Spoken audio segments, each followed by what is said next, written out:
Hey guys, what's up? It's currently 9:11 p.m. I'm starting my next vlog and I will see you soon. Bye! Anxiety fucking sucks. Just so you know. I'm trying to sleep, but I can't because my mind won't shut off and it's fucking annoying. Pardon my French in the last clip.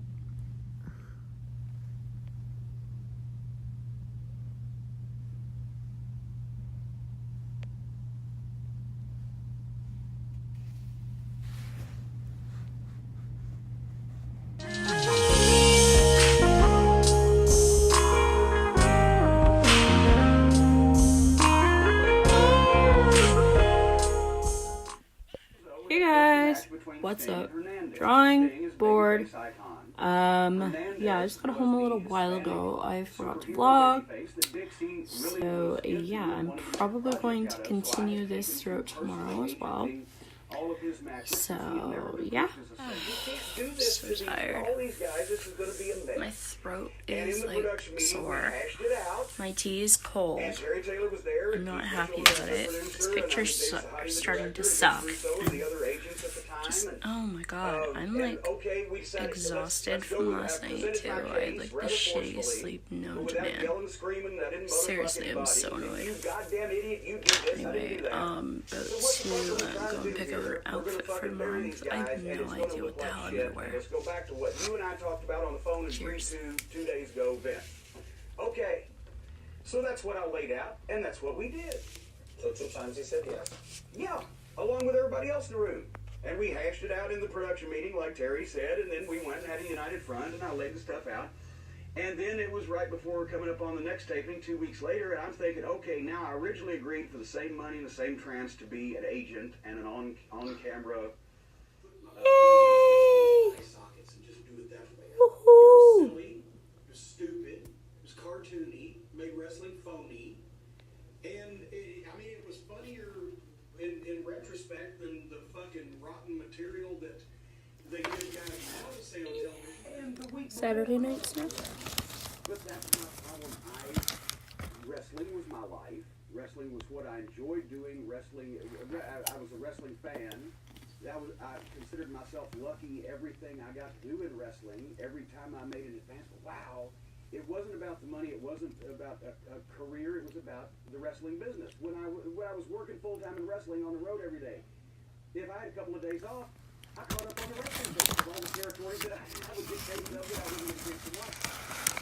And he came to symbolize just naturally annoying. Because we couldn't be more polar opposites. I've said this before. If one of us was a black lesbian nun with, a paraplegic, we couldn't be more polar opposite, but it was about...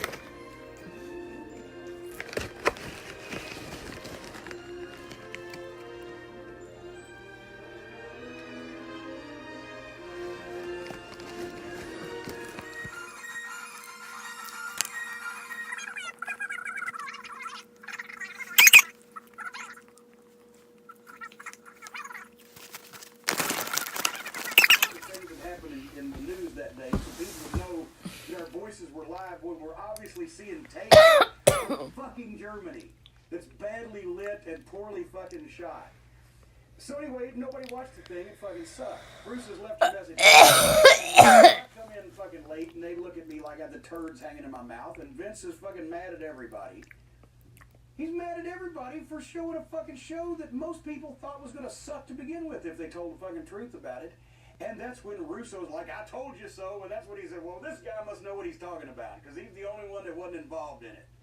And that's when he started taking Vince Russo's ideas. I swear to God, Russo has even told his story from what I am told. Only he told it a little bit differently.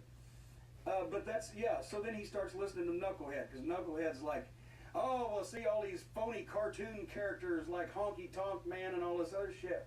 Well, that's the goddamn deal that I've been screaming. There's too many phony cartoon characters. So you're literally in a meeting with Vince, and everybody's getting their ass chewed out.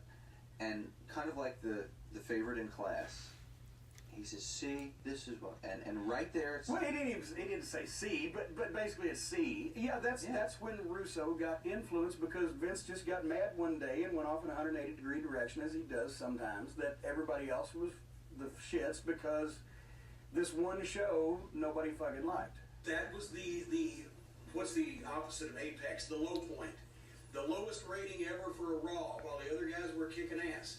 And instead of saying, okay, we should have shot an overseas show and put a bunch of cold matches with bad lighting and commentary done in the studio over the top of the tape on television and shot it as Raw, Vince McMahon decided, oh, goddamn, now we got to do something. Fuck all this shit. Vince Russo, you've been standing over here saying we're going to have dogs fucking each other and transvestites and all this other shit, so come on over here. Take the nuances. Boy, he's got all these ideas. He'll be great. I didn't realize at the time, which has become apparent in the intervening 15 fucking years, Vince Russo was never a wrestling fan. He always said, I was a wrestling fan, I just didn't like the phony-looking wrestling. The phony-looking wrestling, meaning, I guess, anything besides a bunch of people standing there calling each other their real names and talking about shoot-worked angles. Matches are completely out, because that's phony-looking. Vince was a fan of angles. Vince was a fan of certain personalities. Vince was a fan of highlights. He saw shit that he liked involved in the wrestling presentation, and he retained those. He just had no idea why they were done, how they got there, and how they got out of it, and the fact that usually 6 or 9 months happened in between, right? So it became obvious to me after a while that he didn't want to learn it. I was trying to teach him about wrestling. He didn't want to learn about wrestling. He wanted to change wrestling to this vision that he had of whatever the fuck it is, the business, and his network quality television studio, all these instructions based on this fucking moron's ideas. What I was hearing was the other 98 that were making me try to go find a fucking chainsaw and chop this motherfucker's head off. Because he would have killed the fucking business.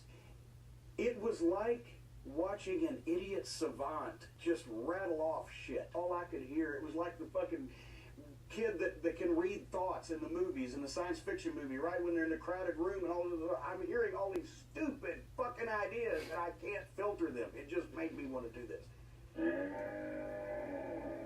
Vince Russo said in his book that you had an idea to bring Terry Funk back to WWF in 1997 by having him come out of a box. When you were asked why you had the idea, you said that anyone who comes out of a box is instantly over. Is this true? Well, much like all of the other things that Vince Russo has ever, sexual abuse case when I was very small or something. So what I said was, he needs a partner, and they were talking about who could it be and what could we do and blah, blah, blah. I said, have him do the old deal. Of course, it wasn't old to Russo because Russo never paid any attention to wrestling. He was too busy watching his B movies to steal fucking bad scripts that went straight to video to try to redo them in wrestling. Have Mick come out and bring the New Age Outlaws or whoever it was the present. It's the big box. It's the big box. People, ooh, what's in the box? It's been done in wrestling territories for years and years and years. And when the New Age Outlaws come out and go, what the fuck is this? And we don't trust this. And whatever the fuck happens, bam, out bursts Terry Funk in Madison Square Garden or where it was going to be, busts out of the box, and together he and Mick Foley beat up the New Age Outlaws, and there is Mick Foley and Terry Funk as a tag team. And Russo said, well, why would he come out of the box? I said, you idiot. He comes out of the box because that's the way the skit's done. Did you ask him? He was showing me his fucking stupidity. It's like, you like professional baseball? I don't. Okay, what sport do you like? Football. Football, what's your favorite play in football? The Hail Mary. Okay, the Hail Mary. Okay, what if you're a fucking professional football coach and one of the guys says, let's do a Hail Mary, and the coach says, what's that and why would that work? Vince Russo is the writer of a goddamn major television wrestling program, and he doesn't even know how to bring somebody out of a fucking box because he never paid any attention and blah, blah, blah. And it's, he would see things since he has apparently the ADD and not very good attention skills and comprehension, retention is what I'm trying to say. What he would do is he would see things that stuck with him, and he would remember those, but not the setup or the payoff or the build or whatever. So he would just do them. And then he'd do something else. And then people would be going, why are they filtering and monitoring? then it wasn't good for me to be there, and it wasn't good for my fucking arrest record or his fucking health record for us to be in the same room for a while, because it was really getting. I hated the shit. Hated him because now I figured out. Not only don't he know, but he don't want to learn. This is what he's going to do. He's going to do, if he was unfiltered, he's going to book. Hey guys, what's up? Currently 8:57 p.m. I'm ending my vlog, and I will see you in my next one. Bye!